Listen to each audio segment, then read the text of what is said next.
Mr. Chairman, I want to thank you for that wonderful welcome. And I want to start by saying good night to everyone. I want to especially say good night to the person living in the Chelston area. And tonight I want to talk about a little about me. A little about me.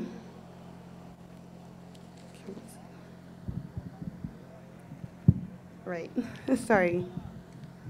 What I wish to speak to you very briefly about tonight is a little about me, about you,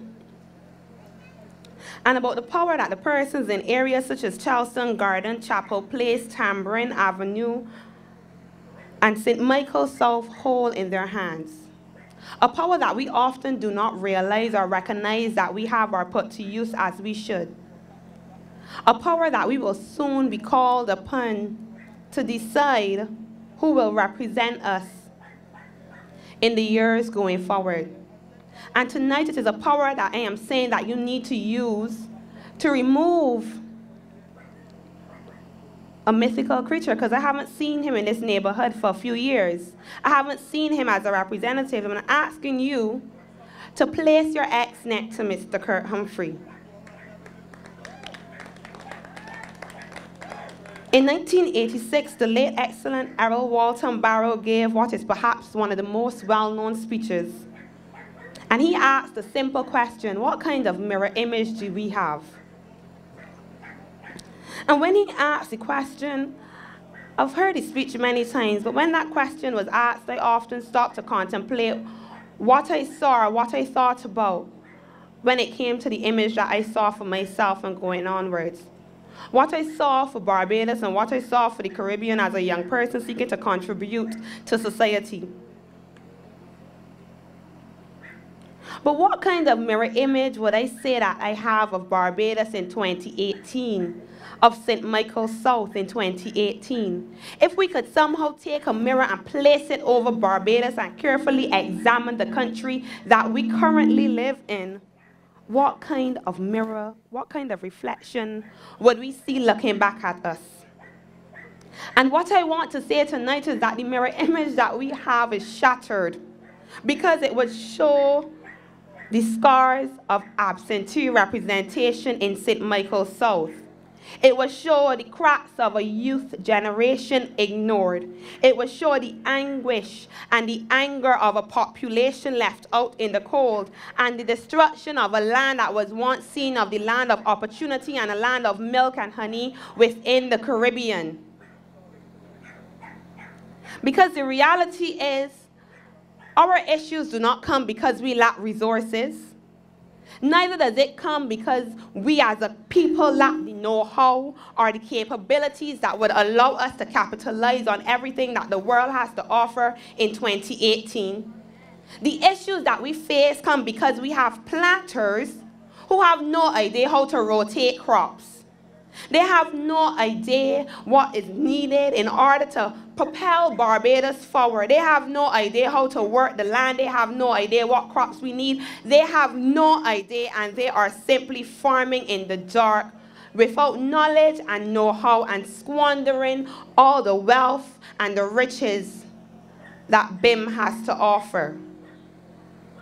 If we somehow took a mirror and placed it over Barbados and examined the reflection that we would see it marred by sewage across the South Coast.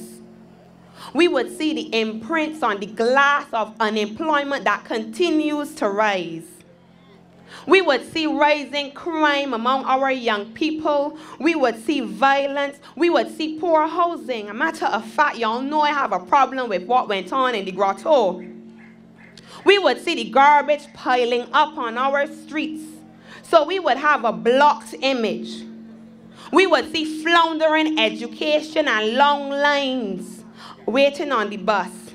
We would see ducks' guts across the mirror, to put it as Jeremy Stevens did, because that's the kind of economy that we have right now. We would see the marks of downgrade after downgrade. Perhaps that is how we would best caption our mirror: downgrade. We would see the floodwaters of inflation clouding the mirror. And we would see the corruption robbing us of any reflection that we could possibly have, because corruption has stolen so much from Barbados and it continues to rob us.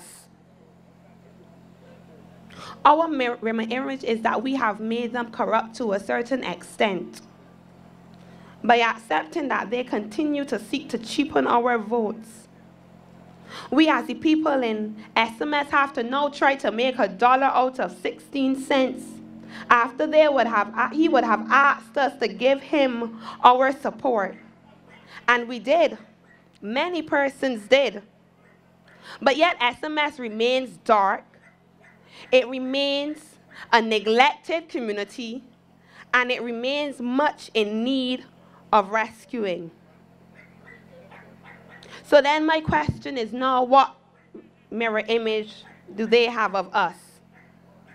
The mirror image I think the Dems have of us has to do with a Minister of Labour who believes that letting bright and young minds leave Barbados is somehow okay and acceptable, that brain drain is no longer something that we should fear as a country going forward.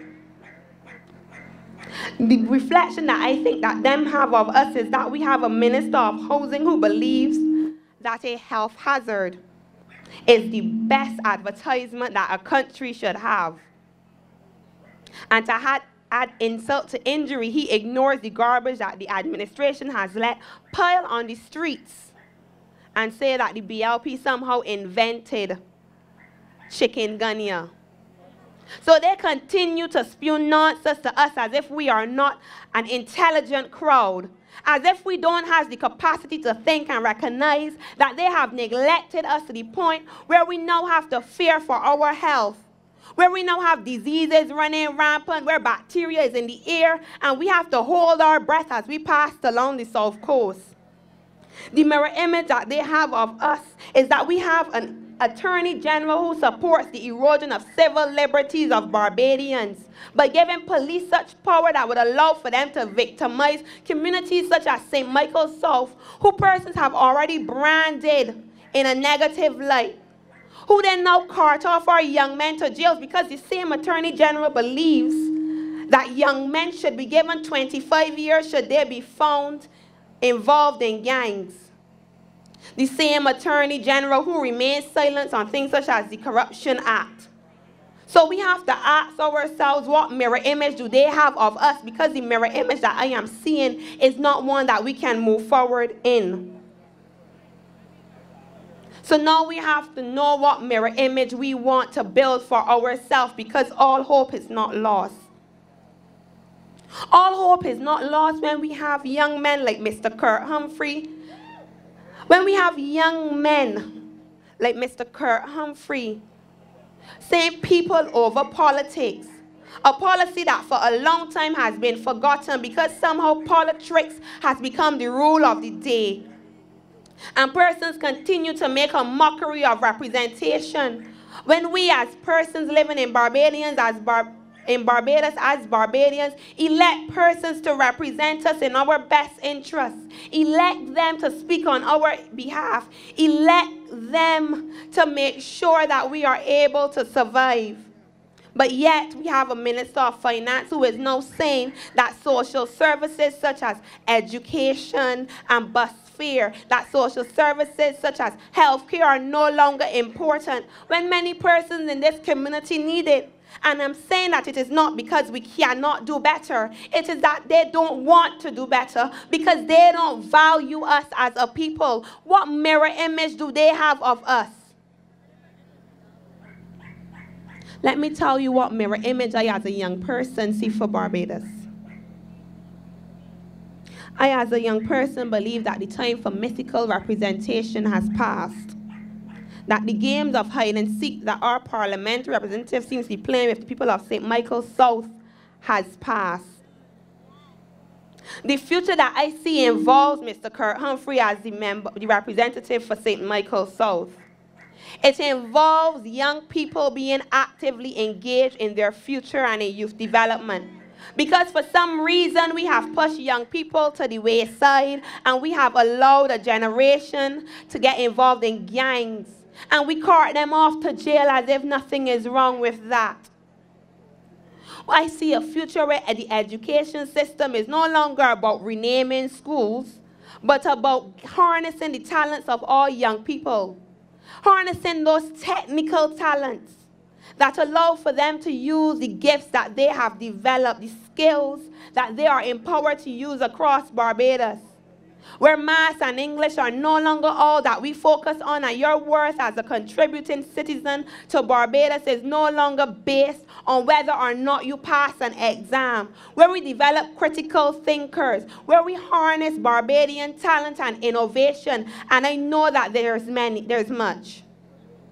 Where we recognize that we have propelled ourselves and we are in a state of the world where the economy must be diversified, where we need to move past things and have a vision and a future to change what has been so long, because the truth is that after 50 years we need to start moving forward, because we have come to a standstill under this administration.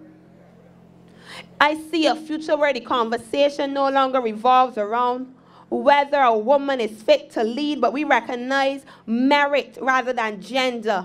Because as a young woman living in Barbados, I believe that I have the potential to do anything. And I recognize Mia Amor Motley as the next Prime Minister of Barbados, because there is nobody more qualified and more committed to guiding us forward. As a young woman, I see constituencies where there is lighting. I see governance that is sincere. As a young person moving forward in Barbados, I see the future as being possible. I see hope. And when I talk about hope tonight, when I talk about the mirror image of the future, I talk about the Barbados Labour Party. I speak about Marsha Cadell, and I speak about